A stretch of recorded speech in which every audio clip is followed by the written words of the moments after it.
Welcome to the Formidable podcast. Now, this is a podcast for business leaders, communicators, people who work in PR, entrepreneurs, and really anyone who is looking to make a better connection with their audiences.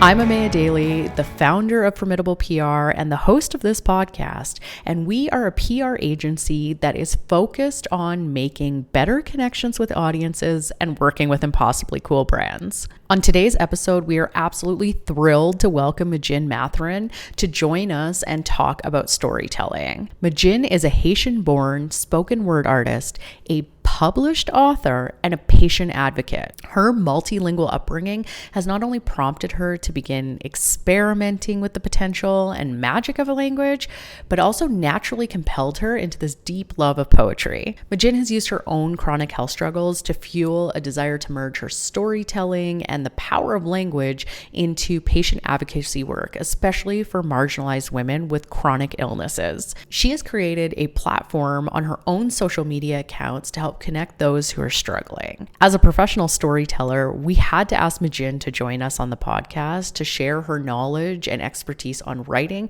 creating stories, and weaving it all together. So without further ado, let's jump into the episode. Well, thank you for joining us. And I would love for you to tell everybody a little bit more about yourself.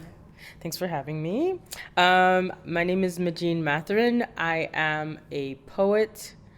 I am a multilingual poet, French, English, Creole, and patient advocate.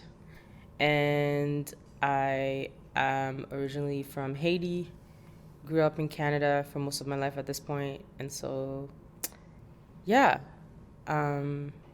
that's a little bit of my background. I do a lot more things. I am also the eldest of a family of 5. I always want to add that because the eldest of a family brings it has its own level of emotional labor. Recovering people pleaser. What else? An eldest by how many minutes? 15. Mm-hmm. 15. Represent. 15 minutes. I've had a little bit about just the patient advocacy part of who I am is that I've navigated multiple chronic illnesses for over a decade, one of which, the main one is lupus, which is an autoimmune condition, and that's basically when your immune system is like dysregulated. And so, and so my advocacy came out of just like fighting to live for myself, and somewhere along the way, poetry became another outlet to do that. And so we're probably going to talk more about that. But yeah. Yeah, I heard you say once that you never intended to be a poet. Mm-hmm. And so I would love for you to tell us how you ended up being here as a published author and poet. Author. A real whole author. A whole author. Yeah, it's actually kind of wild. I never really intended to be a poet. I grew up thinking, like, ever since I was like 5, thinking that I was going to be a doctor. And so, growing up in Haiti and seeing like just a lot of people going through a lot of health challenges with a lot of just like different outbreaks that was happening. And I was old enough to recognize that especially children my age, not everybody was as fortunate. I grew up like middle class in Haiti, and so seeing the different disparities, it was like every day, right? And I remember just being like, I want to be able to help kids like me. And so, I grew up thinking that I was going to be a pediatrician. And, once I got to school, I also enjoyed just learning about the human body. And so it was just like, okay, that's what I'm doing. And sure enough, what happened was like, I grew up being very quiet. Like I always just like kept to myself. Out of all my siblings, I was always like the quiet one. That wouldn't really say much, but I would observe a lot. And I remember just being like, feeling frustrated that I didn't really know how to express myself. And so, yeah, and it became like that all the way throughout university. And it wasn't until like I want to say second year university where it just like became increasingly frustrating for me to know how to express myself. And this was like 2010, and then the earthquake, the infamous earthquake, happened in Haiti. And it happened, and then at the time a lot of people knew that I was Haitian. A lot of people knew that, like, at least within it seemed like I was the only person that they knew that was Haitian. And so a lot of people just would ask me, how are you doing, blah blah blah blah blah, like, is your family okay? And I just remember being filled with all these emotions, like watching like CNN and all different news outlets, like footage of like places that I grew up in, and then and just like not really knowing how to express the rage, the anxiety, and the frustration that I was feeling just from like the different narratives that people had about Haiti. And in the midst of the frustration, I just like started writing, and then out of the writing came one of my first poems.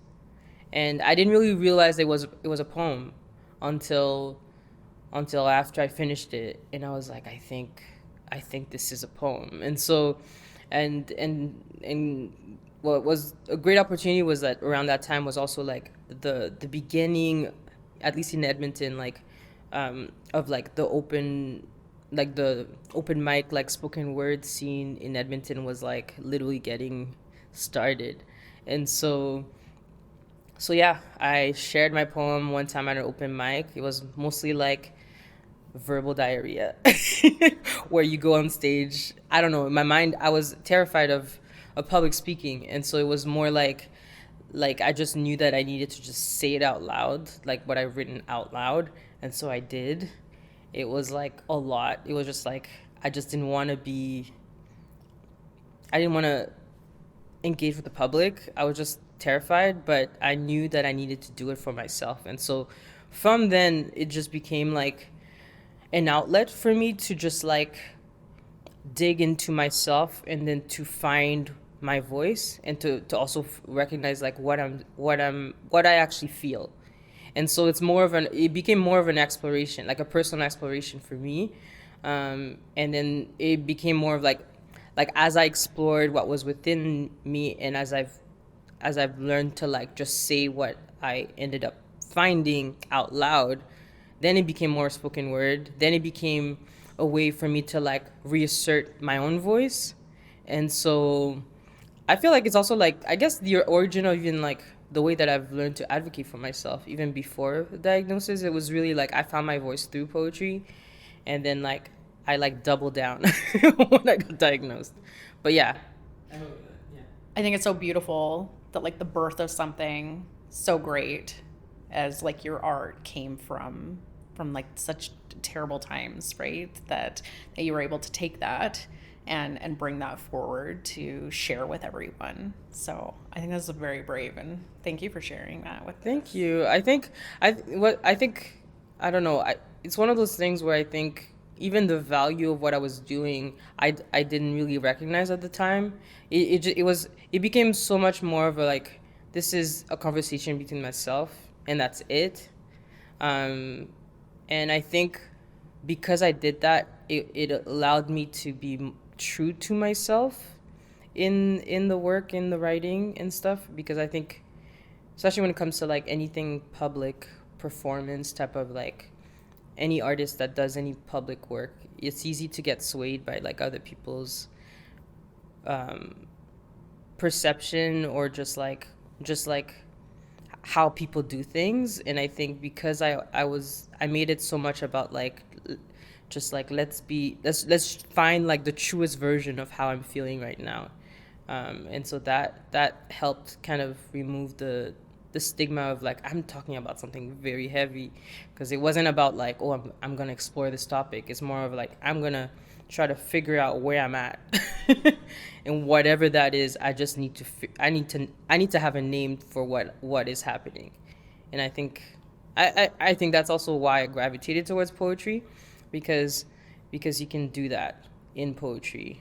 There's more freedom in that versus like I don't know, other creative mediums. If that makes sense.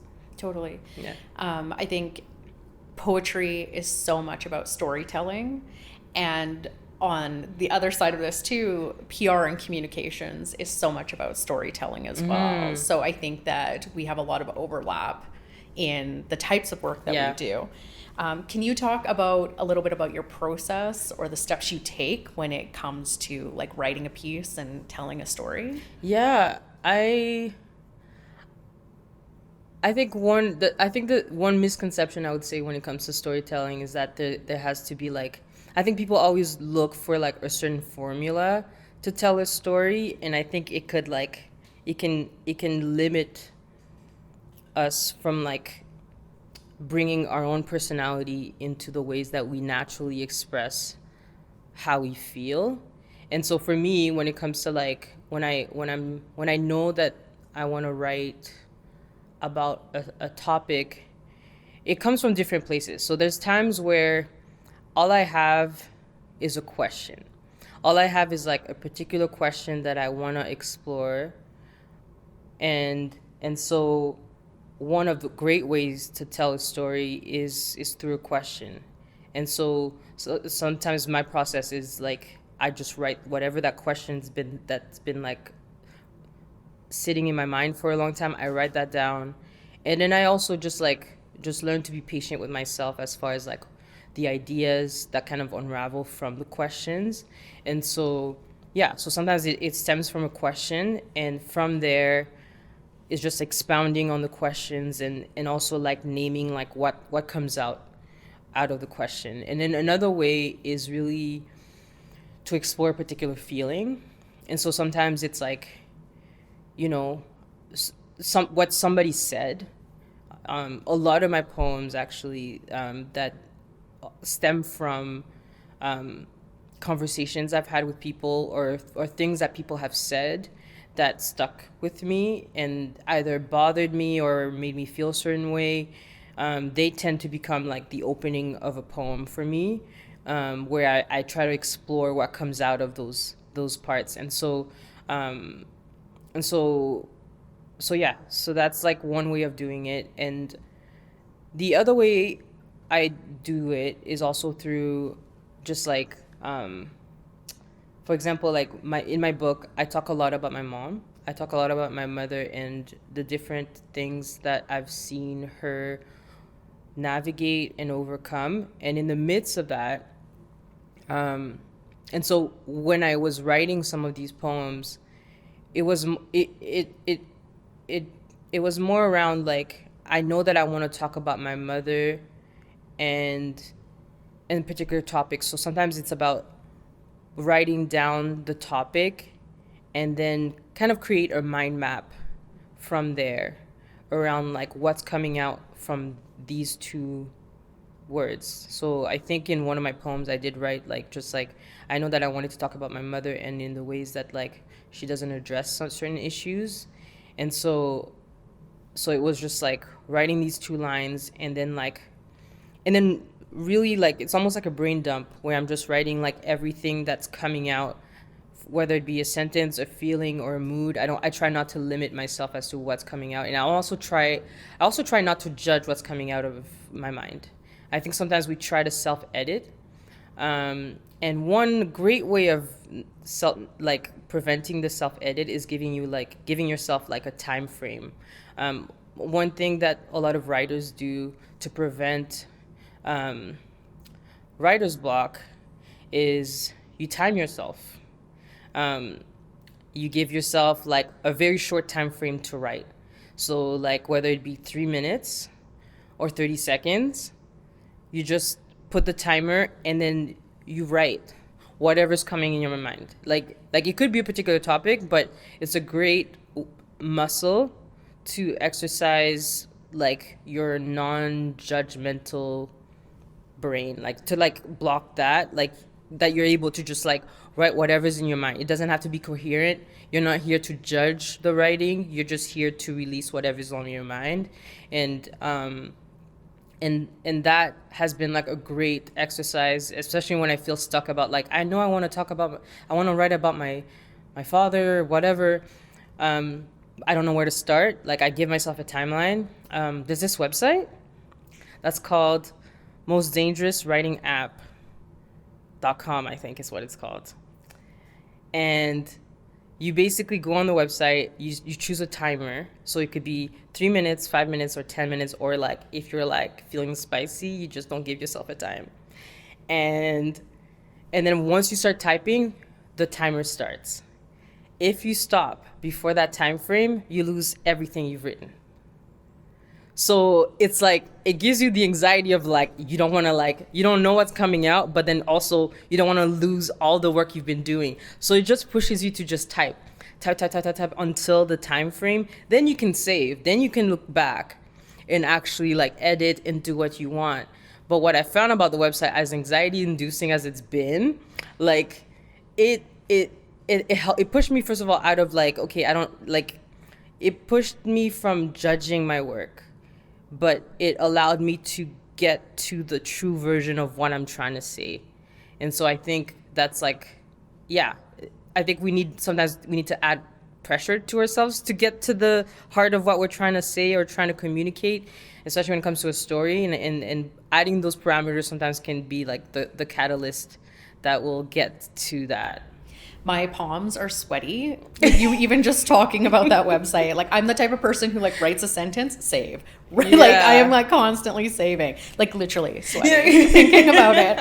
Have you had any like real gold come out of that before? Oh my gosh, yeah. Sometimes I don't know where a poem comes from, and I'm just like, okay, I know I'm gonna talk about, I don't know, lupus or suffering or whatever, and then I have like one line in my mind and that's it.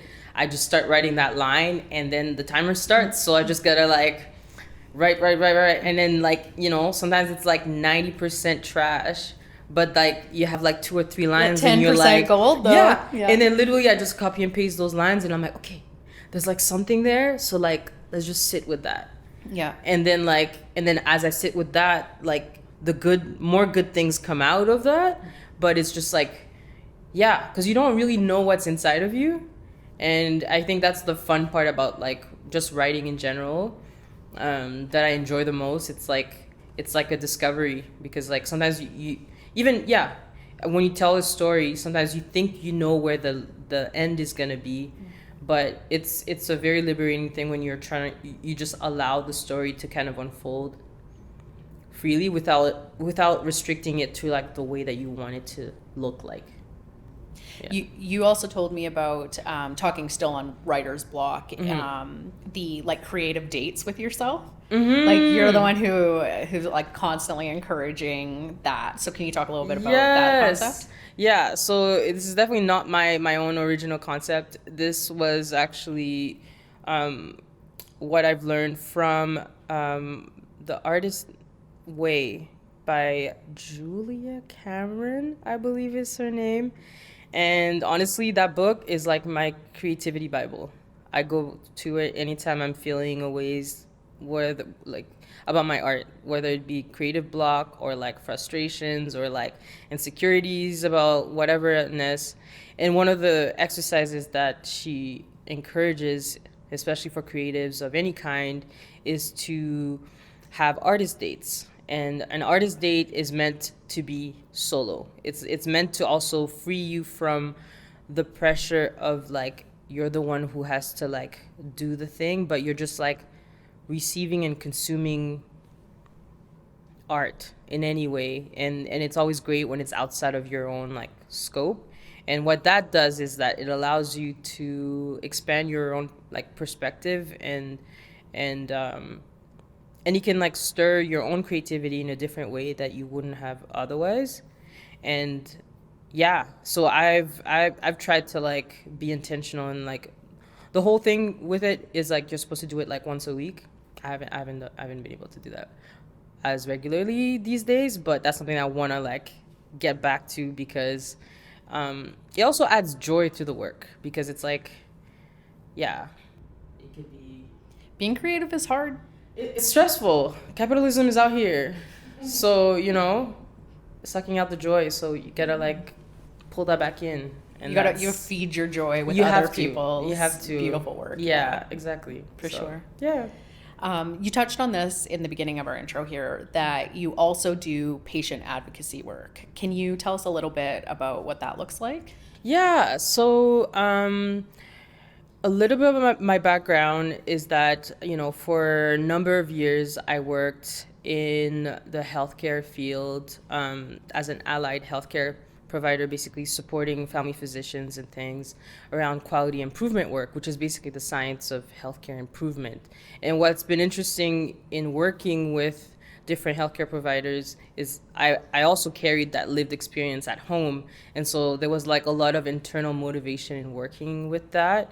And, fast forward, the pandemic came, and the Health Quality Council of Alberta has a particular committee called the Patient and Family Advisory Committee.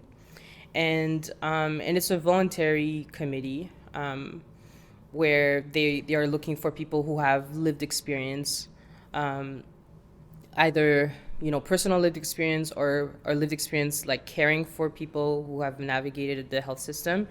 And I decided to put my name in the hat just because I just felt like I never really had the chance to lend all of the all of the challenges that I've personally dealt with in a way that could potentially make a difference for someone else. And so I joined PFAC, and with that, it's been like super rewarding just to like lend my experiences to different provincial initiatives that are happening, just to humanize, I think, the work of healthcare, because I think sometimes doctors tend to go through so many patients where it's like, maybe for their own survival, they don't necessarily like they don't necessarily like they don't remember maybe the suffering that patients deal with. And so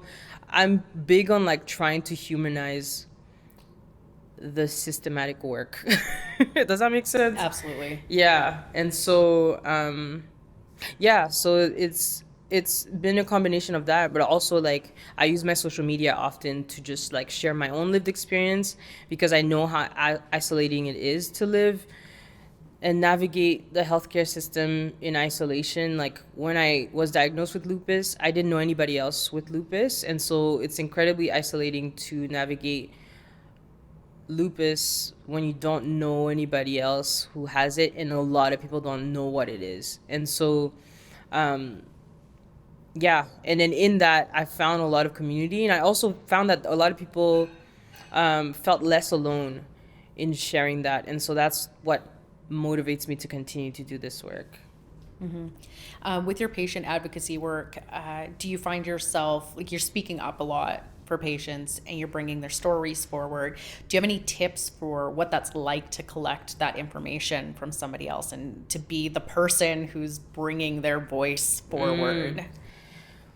What do you mean, like as far as like sharing other people's stories? Yeah, I think there's probably a lot of considerations that come into play when it's like you're literally being the mouthpiece for someone else. Yeah, I think oftentimes, especially as a person who has like, chronic health conditions that are considered rare diseases, a lot of care providers, view me as like, like research.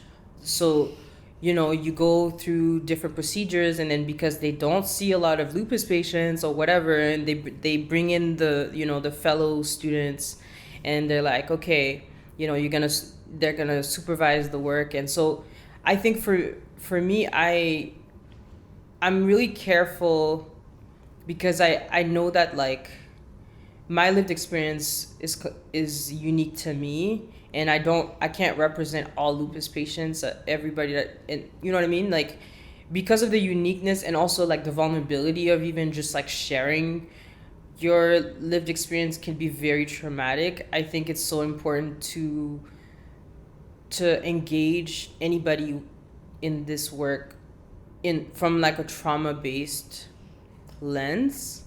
I've actually, was it last year or the year before, where I actually had the opportunity to partner with with a big organization. It's actually the Petro-Canada Caremakers Foundation reached out to me for a campaign that they have around caregivers, and they wanted to just shed awareness on caregivers. And one of the things I pitched to them was to have like a panel conversation with others with lived experience. And one of the reasons why I remember just thinking like I didn't want to just like rely on I didn't want to just rely on my own voice, but also like I think when people are using like or wanting to shed light on a particular cause and they are leveraging like stories that aren't theirs, I think there's like an ethical way of doing it. And at least for me, when I did reach out to people within my online community that were navigating different chronic illnesses, it was really important for me to find a way to compensate them for their time. And that was a decision that I made personally, just because like a lot of times people tokenize like patient voices where they just kind of like, okay, we have a patient, we have a voice, they're going to share their experience. And then meanwhile, like everybody in the room gets paid. And then you're just kind of there, you share your traumatic story, and then you go about your day, you know, sometimes re-triggered, you know. And so there's like an ethical component that I think people underestimate, especially people from on the outside in who maybe have some genuine, like they want to be able to genuinely bring these stories forward, but I think they have to like really consider the ethical aspect of lending someone's vulnerability to their cause, and then like, you know, have it like be like a meaningful exchange, you know. Yeah, so for me, I literally financially compensated everybody who got involved, just because I'm like, I'm not gonna like leverage your story for the sake of this campaign and what, you know. And so, but that's just me. Everybody's different, yeah. But ethical do-gooder, hey? Yeah. Imagine paying people for their work. Imagine and, what Shock. That's worth. Yeah. So you have done quite a bit of work on social media. Mm-hmm. Can you talk about how you've leveraged your platforms to share your story and to share other people's? Yeah, I think I became more vocal around like my lived experience, especially during the pandemic. And I just became more intentional in sharing and educating people not only about lupus, but like the ways in which other people can support people with chronic illness, because I was just getting frustrated about just my own lack of support, to be honest. And I could, you know, I was also, I guess maybe it's just empathy sometimes that drives my work, because I was just like, I could see people who may have had like well-meaning intentions, but literally they just kind of feel like they don't know anything about lupus, so they don't know how to help me. That I was like, okay, let me just like break it down like practically. These are the things, you know. And so I learned a lot just through YouTube. just observing other people who have created different types of content, and then just thinking like, okay, this is what I want to do, and this is what they do for their own platform. And that's like how I slowly did that. I think as I grew a larger following of people who have had like lived experiences, I wanted to have just like more meaningful engagement and conversations. And so last year especially, I decided to just go on live, like on Instagram Live, and having conversations with other people with lived experience to just talk about different topic, because I think oftentimes we have these isolated experience that's also shared with one another, but like those who are on the outside who may not know what that is, they're just not in the room. And so I just wanted to, and that's what I wanted to use social media in that way, especially in the time of a pandemic where a lot of us who are immunocompromised were just like living extremely lonely lives because we couldn't interact with and engage with people, and other people didn't really know how to engage with us either. And so it was like incredibly lonely. And so I just wanted to kind of do my part in that, in being honest and not like pretend that things are fine when things aren't. And I think that's the other part, I think, within my own social media that I was like, I've always been like really intentional on, is to like remove the facade that everything's fine when it's not. Because like when you're sick, you don't have time to pretend. Like literally it will hinder you from receiving help if you're not honest with yourself and with other people on how you're doing. And so for that reason, even when it was uncomfortable to share a lot of things that people would rather keep private, I think I pushed myself to do it because a lot of people are struggling in isolation because they don't want, maybe these stories to come out, because no one wants to be viewed as like, people, nobody wants pity. I don't want pity. Even when I was sharing these things, sometimes it could feel like, I think Brene Brown refers to as like vulnerability hangover, is when you like share a lot and after that you just feel like, I shared too much, like this is too much, and you just want to delete and remove everything. And I've definitely experienced that in the sharing of a lot of my posts. And I think there were a few times where I was like, I'm gonna delete this, but there were times where I'm just like, you know what, I'm gonna post it and just like get off social media and remember that this is just like a platform, and then just like try to be present within myself. And I'm glad I did, because I think a lot of people resonated with the honesty, and then which built like genuine connections that actually have grown to grow like real online, which is great, because at the end it's like at the end, with despite all the toxicity that and superficiality that can come with social media, there are ways to actually form and cultivate genuine human connections. And so I try my best to do that. And so yeah, I hope I answered the question. Yeah, and I think I've seen that firsthand on your social. Even when you're going back talking about the lives that you did, and working with others with chronic illnesses, the community that you guys were able to build together, as somebody on the outside, like it just looks so strong and so inviting, and you gave a voice to so many people who didn't know how to say what they needed to say. And I think that's a big part of your poetry as well, and why it resonates with so many people, because anybody who's like suffering with, whether it's a chronic illness or loneliness, I think that they can like see themselves in the work that you do. Thank you. I'm so glad. Yeah.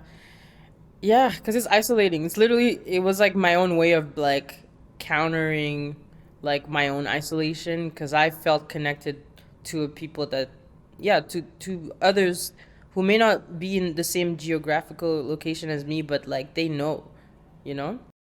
So one of your biggest accomplishments of last month, because you have so many, is that you've launched your book. You launched your book. A whole chapbook. I wanna talk about this book. Yes. It's beautiful. Thank you so much. And we're so proud of you. Thank you. And what does it take to launch a book? Girl. Beside a lot of blood, sweat, and tears. Yeah, it's like poetry, so you're like writing your heart on paper. So, obviously the emotional labor is a lot. But as far as launching, I think for me, what's been interesting in the past 10 years is watching my other poet friends launch their books and seeing the different ways that they've done that and used social media, or maybe underutilized social media. And I think for me, I remember just thinking like, okay, when my time comes for me to actually launch my book, I was slowly getting a sense of like, okay, no, I need to like half the work is like especially as creatives, we tend to like shy away from self-promotion. And I really had to like, and I'm an introvert as much as like, I'm like talking like this right now. I need to like not see people for a very long time. And so I knew that like it was gonna demand a lot of showing up and taking up space on the internet to talk about my poetry book. And so I think when I think about like what does it take, I think you have to learn to be repetitive and shameless about the value that you're sharing to the world. And I think that was the biggest thing for me, because I would feel like, oh, like people already know I already shared like one post or like one reel about my poems. Like, okay, like, people get it. And then you kind of, I don't know, my own introverted self kind of would naturally want to retreat once I tell people like, hey, I have this thing coming out. You can come if you want. It'd be nice, but I'm not gonna force you to come to my show or anything like that. And I would retreat. But I think I knew that, like, in the age of social media where people have very limited attention spans, like it cannot, you have to show up, and you have to show up consistently, and you also have to show up repeatedly with the same message so that people actually get it, because like not everybody's gonna get it when you post it, and sometimes people will only get it like the seventh time you post that you have this launch. And so, I gave myself the challenge of like, okay, the week leading up to it was just like, I need to at least like show up online like once a day. But it also took like, I'm a one person, but also with your assistance and guidance. I just also tried to just be more intentional in bringing people into the making of my chapbook. And I think that's the other element, I think, and the power of storytelling, is that because I was online and I was sharing the process over the past couple of years of like, hey, I'm like working on, what will hopefully be my book in the future. I think a lot of people kind of seen that behind the scenes along the way. And I think that only like helped me at the end with my launch, because people saw so much of the behind the scenes. And I think because of that, they felt like they were part of the story. And I think that's one element with the storytelling, is like not to be afraid of showing the imperfect parts of the stories, because oftentimes that's when people connect. That's when like people want to come in and identify with, so that wherever you're taking them in the story, they're with you. And so that's one tip I would also share in the midst of like, just like, because I think, yes, I'm a storyteller, but I think as I've shown up online, I think I've also been intentional in sharing the story that I've shared, whether with my lived experience or like the emotions that I was feeling with the different topics I'm talking about in my chapbook. Like, I think I've always viewed like social media as like I am talking to a friend for the most part, because we know Everybody on the internet is your friend. yeah. Yeah, yeah, yeah. Yeah, and from a PR perspective too, I think that when you're doing something so amazing as launching a book or having an event or putting something really wonderful out there that you've created, it's such a great opportunity to promote that, and you should. And we all know that the algorithm is not in our favor, so it's totally fair to continuously put that message out there and let everybody know what's going on, because those people who are following you are excited, and they're excited to see that. And I think that showed in your event, because I think you sold out. I did, which was insane, to be like in the back and then like seeing when the last book was like sold, and then like there was like a whole lineup behind this woman that was like, that got the last book, and everybody was like, what, you guys are out? And I was just like, what? I'm sorry, what? We are out of books, and there's like a whole lineup of people who just ended up like, putting their names down on a wait list for when the next book or the next like print run was going to be. And so it is now available online everywhere. And we're going to share that in the show notes too, so people can definitely definitely find your book. Okay, so at the end of every episode, we like to ask our guests to give one tip that the listeners can use. So what is something that our listeners could implement or start or use as a tip to become better storytellers themselves? I would say lead with the feeling of what you're wanting to come across when it comes to your story. I think it's really important to tap into the heart of the story that you're trying to tell or the feeling that you're trying to convey. Because I think when you're leading with that, you're leading with vulnerability, and then you're also able to bridge a gap between like, the different elements of the story that you're telling, but also like you're bringing like the humanity of the story, which often is what bridges like, the audience with the person who's telling the story. So like find the pulse. And by pulse, I mean like the feeling, the heart of what you're trying to say or convey, and then go from there. Because I think that will guide you in the right direction. There's a saying when it comes to communications journalism about burying the lead, right? So it's like you put the most important things too far down and you didn't lead with that. And I think that the emotional part of any story is what pulls anybody in. So I think that's a great piece of advice. Thank you. Awesome. So while we're wrapping this up, can you tell us and tell the listeners how they can get to know you better, how they can support you, where can they find you? Yeah, so, I'm on the internet. My favorite online place is Instagram, and it's at Medgine Speaks, MEdgineSpeaks, on everywhere on social media. And also Medgine.ca, and that's my house on the internet, is what I call it. Your little real estate on the internet. Exactly. And we're going to put everything in the show notes so people will be able to find you. So thank you so much for joining us. Thanks for having me. It's always a pleasure. And congratulations on your book. We're going to put that in the show notes as well, so you can go and order your own copy. Yes, and it's called Waiting in the Land of the Living, or Attendre dans le monde des vivants.